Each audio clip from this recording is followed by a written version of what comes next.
Hi everyone, it's Richard Lewis here, and I just wanted to do a video today about something that, to paraphrase Peter Griffin, is really starting to grind my gears, and that is namely that there's an increasingly prevalent attitude from organisations within esports that whenever a story you would rather just wasn't reported on in the public domain, rather than choose to work with the journalists who have reported this in a traditional fashion, they simply look to discredit the reporter, discredit the publication, and behave in a really aggressive manner. Now, I know a lot of you won't have worked as journalists before, and this isn't to be patronising. I'll just give you sort of a basic outline of how it would typically work. I'm sure you understand this anyway. I'm sure most people have a grasp of this.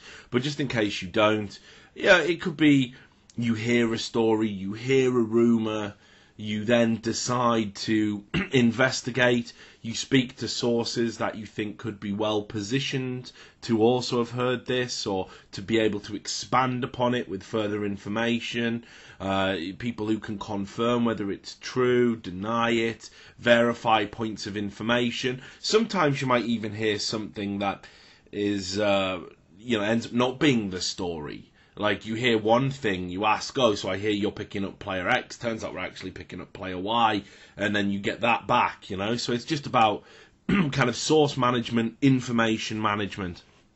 Then typically what you will do is you will then reach out, once you've got all your facts in order, you'll reach out to the organisation, to the affected parties of the story, and you will ask them for comment.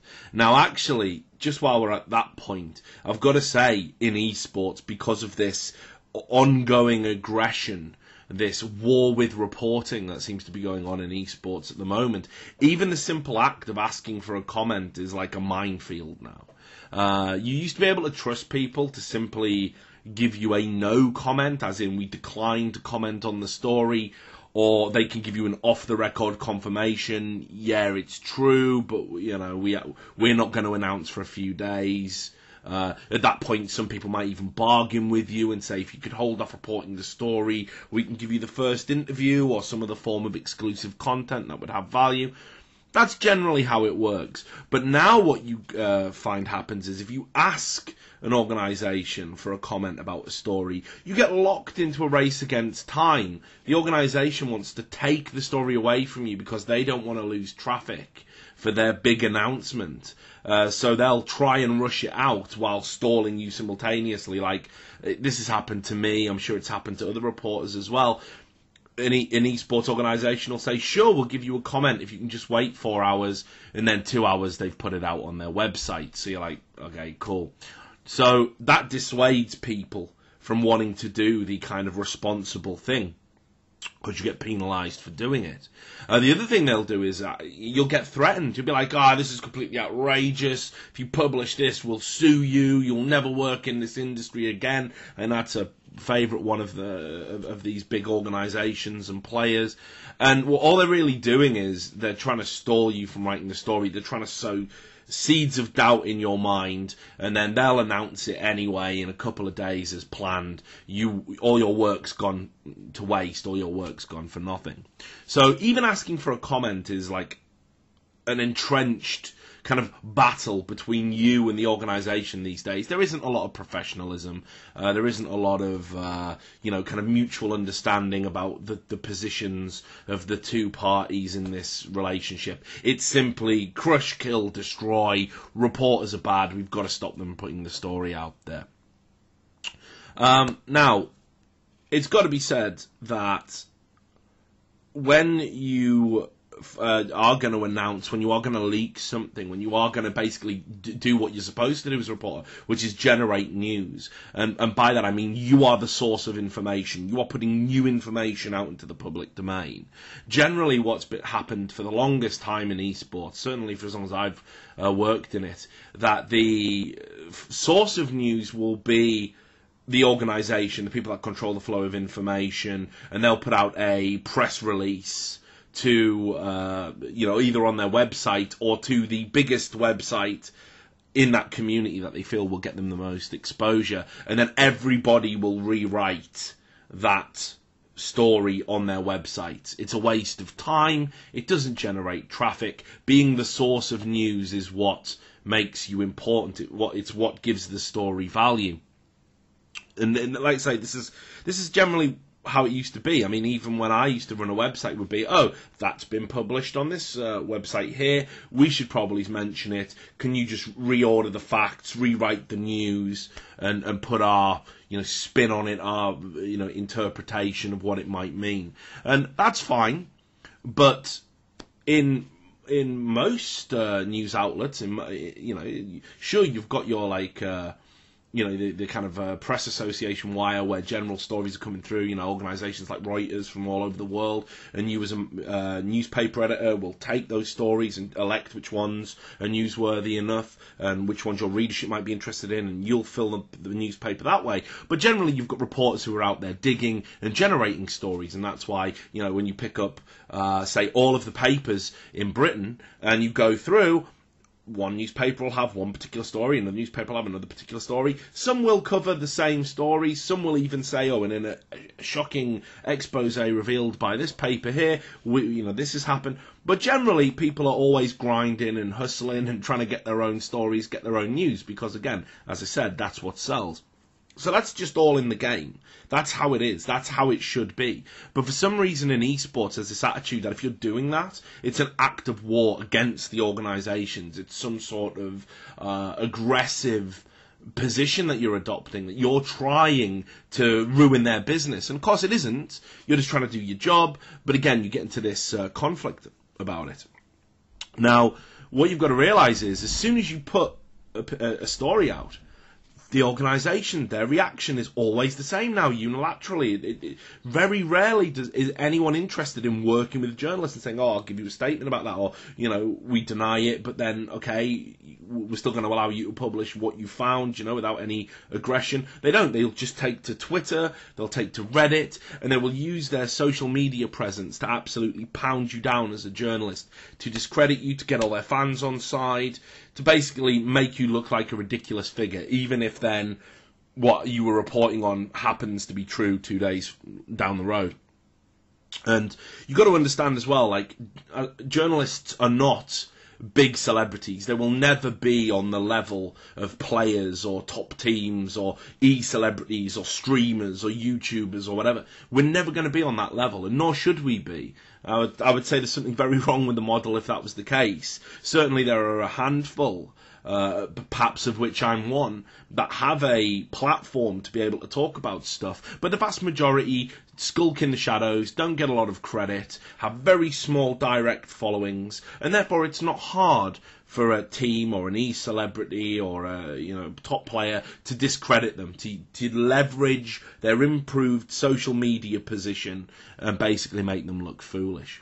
So to give you an example of this that's happened to me, if you look at the match fixing thing in CSGO, I had to endure 6 months of shit, knowing all the time that I'm in the right, and players basically going out there and trying to systematically ruin my reputation, and that was the entire time that the story was being developed. So the players are already bigger than me in a lot of ways anyway, because that's what the fans care about. So when the players came out and said, hey, we'd never be involved in match fixing, this guy's a washed up journalist, he's a conspiracy theorist, he's got his own agenda, he hates the NA scene, all of these patent untruths that they put out into the public domain, people were ready to believe them, because nobody likes to believe that your idol, the people you look up to, your hero, whatever word you want to use, or just someone you respect or identify with, would actually lie, and lie to your face as well. And that wasn't just enough. They then started to leverage sympathetic streamers, and those streamers were happy to do it because, it's quick hits for them, and all they care about is sub money. So you had guys like Summit1G, who was giving them a platform to discredit me. Come on my show, let's do an interview. And on that interview, Dazed was saying some outrageous smears against me and my work, but it was allowed to stand. And I mean, that situation right there is hilarious, because think about the contradiction. How many times have you heard organisations say, oh, we weren't approached for comment, how unprofessional, and it's some sort of technique for deflecting attention from the facts that are in the article themselves. But what they do is they'll take their own platforms to talk about a journalist or a publication, and you will never see the same courtesy extended to the people they're talking about. And I think this is the crux of the matter. This is that there's a disparity in the rules of engagement in this current battle, and that is that the process of reporting is literally a series of hoops you have to jump through. So you have the information here, you need it verified by multiple sources, you need to occasionally divulge those sources to your editors so they can make an assessment about whether it's good. Sometimes you even have to go through a legal team. That happens with some of the stories I break. We have to have legal look at it, and can we say this, can we do that, can we publish this? It's ridiculous. So you go through all of that just to get the story out. And then once it's out, if at any time the story of what you've published, in fact, even just the tiniest little facet of what you've published is proven to be wrong, you will face reprisals. Now, organisations can out and out lie, like we saw with Steve Arnset, with the cursed roster swaps that I broke. He said I didn't have good sources of information. He pretty much discredited how I did my job and publicly said that actually, I basically need to sort of learn how to do my job that I've trained to do, that I've done for all this time. And I consider that defamatory. There was never an apology for it, even though, as I said, 2-3 days later, the changes that I announced did go ahead. So I suppose we're supposed to believe that in that time period, actually what was being reported on here wasn't true, and suddenly it became true, that I gave him the idea to pick up those players by publishing something that was false. Now, if a journalist at any point was to lie to fulfill an agenda, you wouldn't work again, certainly not for a long time. You would probably lose your job over that. I mean, I would like to think you would lose your job over that. I agree that should be the repercussions if you knowingly lie in print. But as you can see, the deck is stacked very much against reporters. Now, recently, for CSGO enthusiasts, this has happened again to me with this ESL, Vulcan, and kind of the teams unionising together to create this exclusive CSGO Super League. When I broke the story with the help of Lewis Mirror from HLTV.org, there was a period of time where people were discussing in that group, in that collective, about how they were going to react to Richard Lewis having the story. Some people had anticipated that I would get it. Some had even anticipated me to publish it sooner. But a lot of people were shocked when it came out into the public domain, and certainly with the level of detail that it did. So their response at that juncture was, and I know meetings like the discussions like this took place, was, why don't we just say he's lying on social media? Why don't we just say he's making it up? Why don't we just say he's wrong? And directly people messaged me and kind of said, if you don't edit your article, maybe this will happen, maybe we'll say these things. And it was almost threats, almost an attempt to coerce me to change what I'd reported.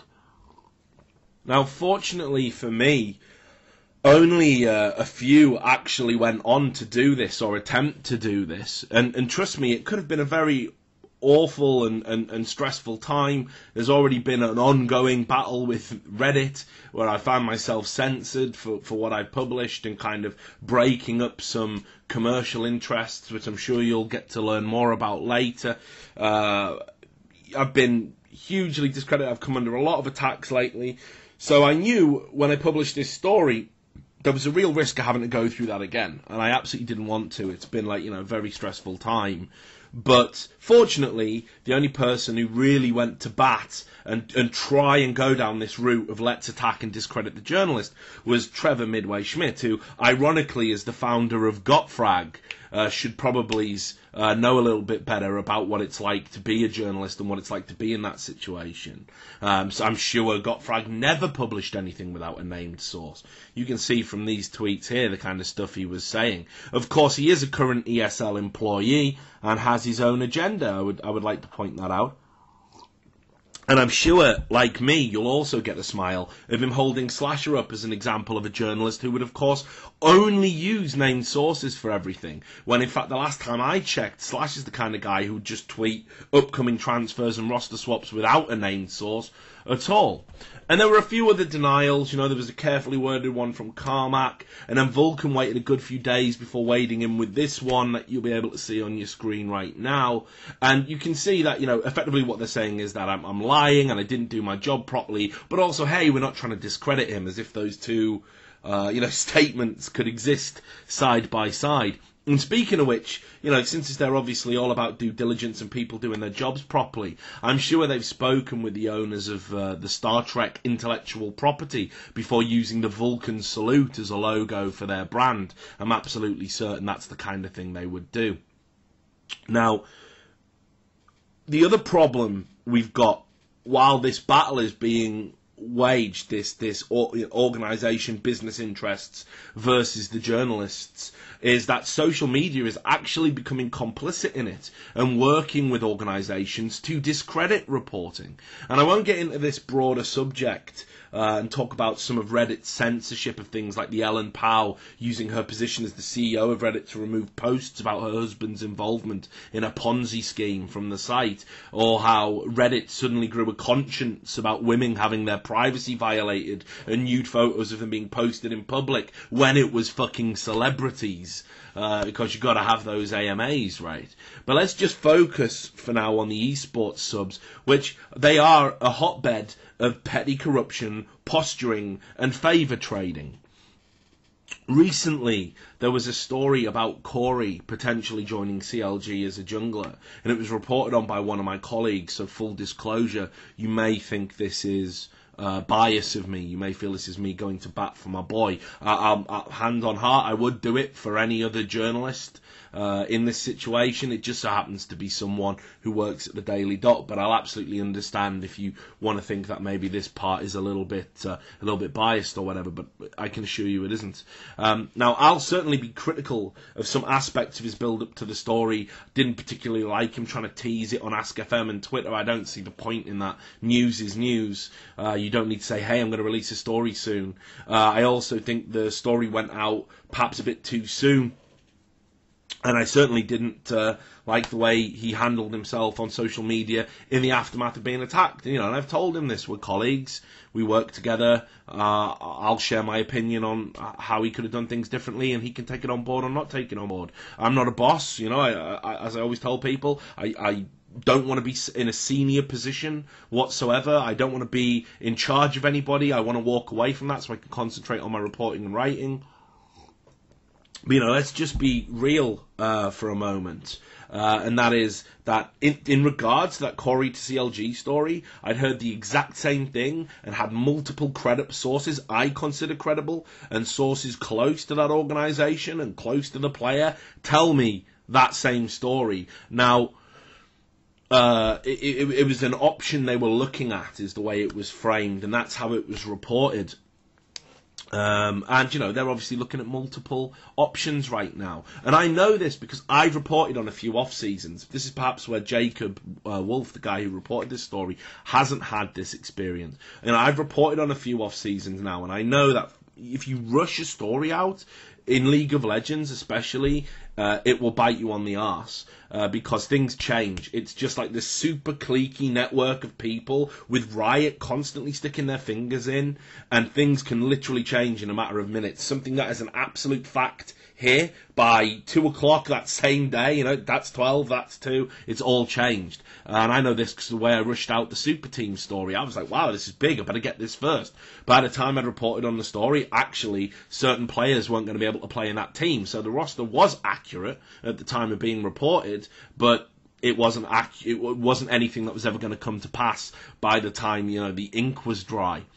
So, I think that he probably got caught out a little bit. He felt a little bit under pressure to get the story out before anybody else. And we could have sat and waited on that and watched that evolve. And maybe it would have got to a situation where, yeah, it's actually going to happen, or nah, it's not going to happen. It was idly talked about and never in a serious capacity, or perhaps the most likely option, there was a short list drawn up and he was on it.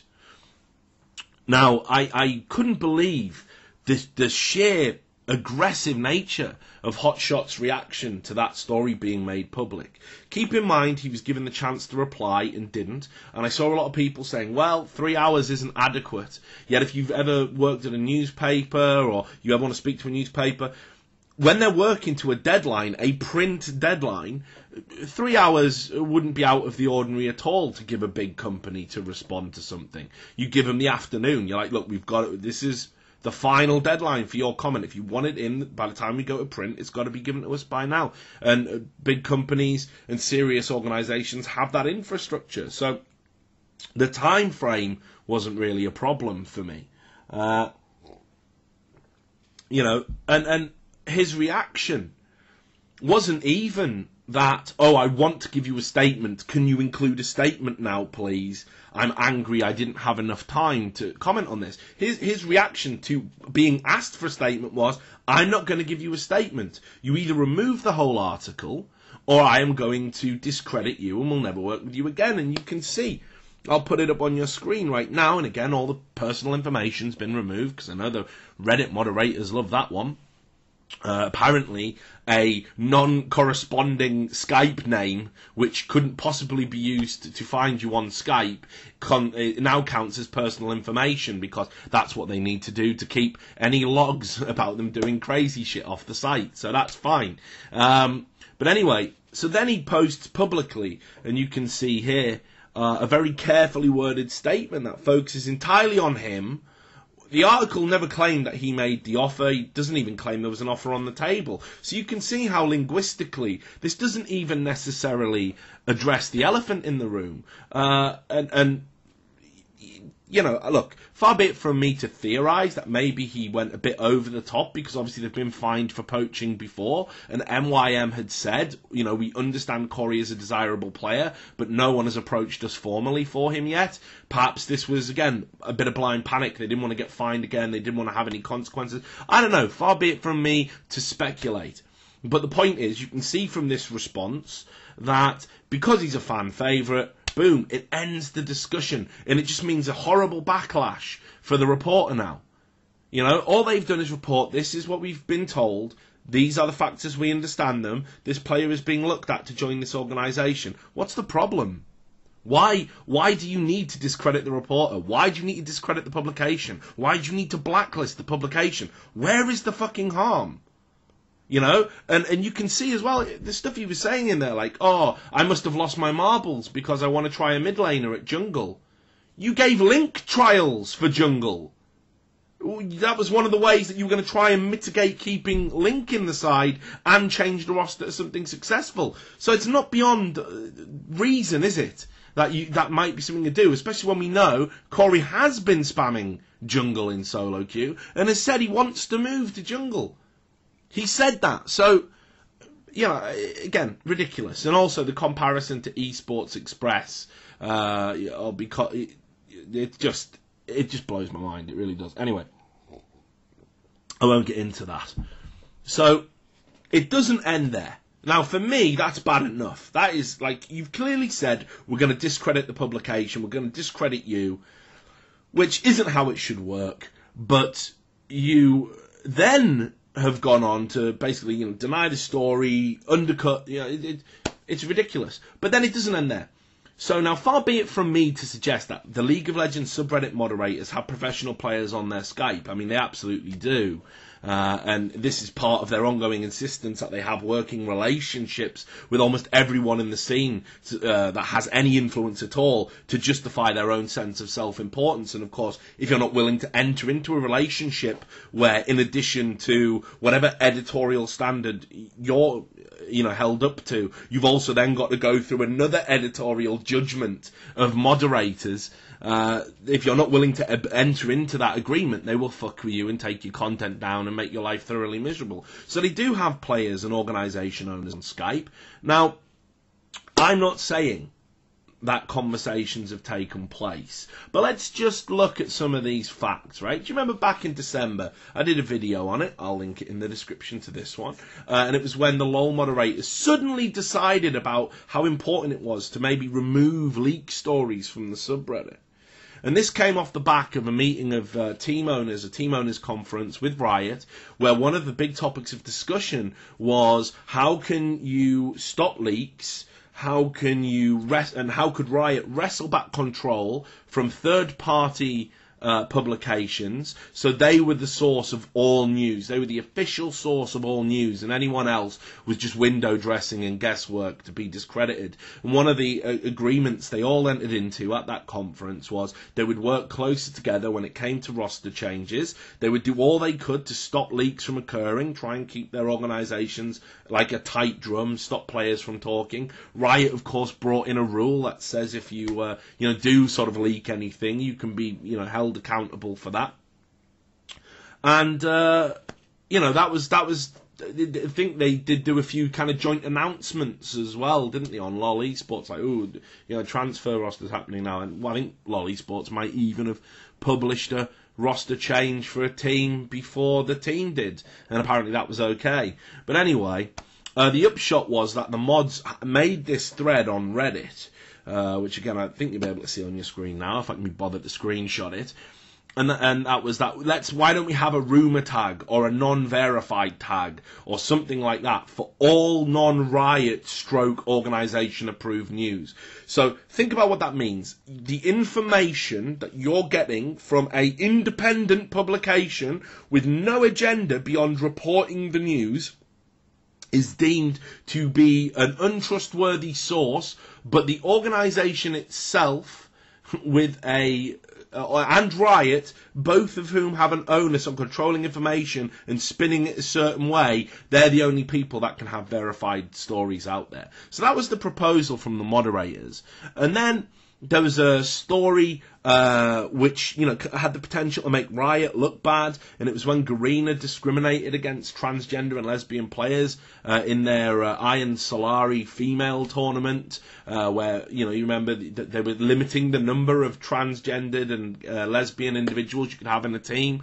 All of a sudden, predicated on I think one comment in the thread where someone said, I live over there and gay doesn't mean what you think it means in this context. That was it. They put a misleading tag on it, and then this became possibly misleading. And there's no need for that level. You don't need to get involved with it. Let the people who read the information assess it. Now, I have no idea why. Well, I do. Obviously this was a story that made Riot look bad, so why don't we say that it is possibly misleading? But the moderators at that point said it was a one-off and it would never be repeated. So after this CLG and Corey story is published, after private conversations that I'm sure never took place, the tag got brought back again. It got brought back into use, and I think initially it said misleading on there, which they then later changed to unverified and said it was a mistake. Again, it's weird. They've been having lots of errors lately on that site, haven't they, on that subreddit? Lots of errors. People's work disappearing. People saying, we've got an auto remove. No, we mean we have an auto flag in place. Lots of mistakes, lots of errors. Almost as if they were lying through their fucking teeth the entire time. But this tag gets redeployed on what basis? Because the owner of the team said so. Hey, the owner of the team said it's misleading. Fuck it, it's misleading. Look, he's posted on Reddit. Well, there we are then. That's it. That's all the proof we need. Fuck the journalist. Fuck the reporter. Fuck everyone except, the powers that be, because they would never lie. Forget the fact that there's like dozens and dozens of examples, and hundreds if we would go through the history of esports reporting, of things that were then denied that was subsequently, once they were reported on, that subsequently became true. So the moderators have overstepped their boundaries once again, show that they're susceptible to influence, and open reporting gets stifled once more. So the debate comes up again about the requirement of a tag for leak reports. And as you can see from the private message I'm going to put on your screen now, which is from one of the senior moderators, and so it is going to get used again in future. This is almost like the fucking passport planted at the scene of Ground Zero that was used to sort of go to war with Iraq. It's a complete fucking red herring. It's bullshit. But apparently we need to have a serious rethink again all of a sudden about reporting, because Hotshot got angry. Hotshot got upset. So is that the end of it? Well, no, of course it isn't, because now what they need to do is they need to ram it right down your throats that you can't trust journalists. All journalists want to do is fuck the scene up, man. That's all we want to do. We don't care about any of it. We just want clicks. All we think about is the short term, right? Like, give us the clicks, give us the money now, fuck it. I don't care if my publication goes bust tomorrow, because I'm thinking about the fucking short term goals, right? Yeah, that's all we think about. Can't trust reporters. Not like those gaming organisations, right? Yeah, who have your best interests at heart. Not those guys. Trust those guys. Fuck us, though, right? So, what do we get next? We get a thread on the front page of Reddit about how Tabs is joining the Turkish team, BPI Gaming Club. And it's a joke, of course, because we all know he's bound for elements as things stand, but it gets to the front page. Now, why has that happened? Do you see, guys? Do you see why we need unverified tags? Do you get it now? Do you get it now? Okay, you don't get it now? Well, let's run the same joke again a day later about BPI Club, but this time it's Dyrus joining. This time it's Dyrus joining them. So do you get it now? Do you get what? We need these unverified tags, man, or this shit could get right out of control. Look at these people lie, or just lying. People lie all the time. And even though no credible journalist reported this, I mean, what if a journalist did report something like this? We'd need an unverified tag there, wouldn't we? We'd have to have one, because otherwise people might not realise it's a joke. The subreddit's got to protect you. It's got to protect you from these malicious lies. So, is anyone fucking buying this at all? Is anybody buying that this is all coincidental? Keep in mind the space of time in which all this has happened. And then, just in case you haven't got what is really going on here, right? A Riot staff member, Triggs, the former moderator, of course, the guy who sits in that Skype room that you need an NDA to get signed to get into, he tweets this. Tweeting out a link to a website, which you can put a link from another website in, so it doesn't generate ad revenue. So in other words, you can discuss the news, you can look at the news, but you don't have to pay the publication. And he justifies this by saying some publications go so clickbait happy, they don't deserve it. And again, this is a few days after the whole Corey Hotshot thing. So yeah, that's right. Let's apply financial pressure to independent reporters. Just don't use this website, yeah, that stops ad revenue. Don't use it for any of the approved stuff, yeah? Just those bad guys, just those nasty people. So, this is all a coincidence, obviously. Riot, staff member, League of Legends moderators, top players, top organisations, they've all had this idea at the same time, haven't they? About the need, the requirement to address the issue of dishonest reporting. It's happened now. And of course, let's be real, there hasn't been any proven dishonest reporting that's occurred. It's just being framed in a way that actually websites are going clickbait crazy. Now, to wrap up this video, I'll give you guys a bit of insider information. People know me, I wear my fucking heart on my sleeve. I don't come out here, I never lie to you guys. I always tell you guys the fucking truth. Whatever that may lead to. And a lot of the time, it ain't fucking good. But anybody that says journalists put stories out just for the clicks, right? First of all, no credible publication will pay people on that basis. That's a fact. I have never in 10 years worked in an esports job where I've been paid on a per-click basis. I've had pressure to get traffic to keep publications alive, but my rate of pay has never altered. My rewards have never altered. Right? So there has never been a financial incentive in place in the entirety of my career to lie or misrepresent information for sensationalist purposes. It just never has been. And people still accuse me of this now.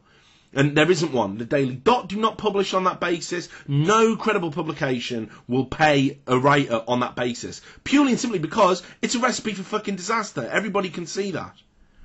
Second of all, doing the job that I do, right, which apparently I do to have all this money and wealth and, making it fucking rain in strip clubs. Well, let me tell you, just in the last few weeks this is, to give you an idea of how this dips into my pockets and fucks me over financially. I had a sponsor for my shows. You may remember I tweeted it out not that long ago. Yeah, we got a sponsor, guys. So I had a sponsor strong-armed not to be associated with my shows, my brand, because of the investigative reporting I do. And after doing this CSGO story, I got dropped from a hosting gig. Right? So that there has cost me thousands of pounds. Thousands. Fucked. Gone. Right? Because I'm choosing to do what I'm doing. So let's be clear. If I or any other reporter wanted to make money in this business, what you do is you drop to your knees, you suck a length of corporate dick, you keep every secret you hear, and because everyone is so fucking deranged and power crazy in this business and wanting to look like they're important, they don't keep secrets. There's a reason why leaks happen, and that's because if you've got information, you have to go and blab it to everyone, because everyone wants to feel that they're important and show everyone else just how important they are, how well informed they are. That's esports in a nutshell. It's one of the easiest industries I've worked in for getting information out of people. People just can't keep their mouths shut. So you just got to drop to your knees, suck that corporate dick, keep those secret, and be a fucking pseudo-journalist like so many of the other ones out there, where you write nice fluffy little interviews about, this player had a bad wrist and he overcame it and won a game. Yay, isn't this great? Or, fucking, isn't esports growing? Isn't it big? Isn't it amazing? Look, we've been written about in a really stupid way by this mainstream newspaper. Right, do that shit, yeah? Because that's how you make money. And also as well, for someone like me, I should just quit doing this and go full-time into hosting. In fact, my agent tells me that all the time, if you want to make real money, stop being a journalist and just be an entertainer. Just go full-time streaming, full-time hosting, stop doing this investigative stuff. Because it doesn't pay and you just get bit on the arse all the time because of the rules that come with it. So, people that think journalists report in this way, go out of their way to break news for this fucking community, for this business, are doing it for financial rewards, you're out of your fucking mind, because it is more hassle than it is worth. Just to wrap it up here, I've got to say that every time organisation owner, a player, whatever, goes out and leverages their Twitter, leverages their Facebook, leverages their Reddit and accounts, their presence, and you guys yum it up, you guys swallow it whole, like, we're getting further and further away from actually being at the place where we should be, which is that actually we can have public interest stories, we can have roster leaks, we can have what every other mainstream sport has. I want you to think about what would happen if, for example, you were to write a transfer about a Premier League football club maybe buying this player. It happens all the time. There isn't a single secret when it comes to player purchases. The scouts get seen at the grounds. People theorise who they might be looking at. The reporters have their sources. Talk to people. It's just in the game, and they just take it in the game. And when you message them and ask them about it, well, are you going to sign Messi? They say no comment. You say no comment. We've got a list of targets, and we're confident in making signings in the transfer window. That's it. They just give you a generic statement. There's no aggression. There's very rarely any aggression. There's very rarely any agenda-driven bullshit. They understand that actually the media is what enables them to reach as many people as they do. Now, given that we do such a big service to all of these organisations, they must understand it can't entirely be on their terms the entire time. Sometimes, maybe twice a year, you're going to have to deal with having a story you didn't want in the public domain being written about by a reporter. But surely the net good, all of those times you win a game and there's a glowing report about it, every time you get a new sponsor and a press release gets published about it, that net good for your organisation has to outweigh these tiny blips in the road. But right now, some people are just so fucking power crazy and so deluded into thinking about, we can control the whole industry, we can just drive people out, we can choose who works in esports and who doesn't.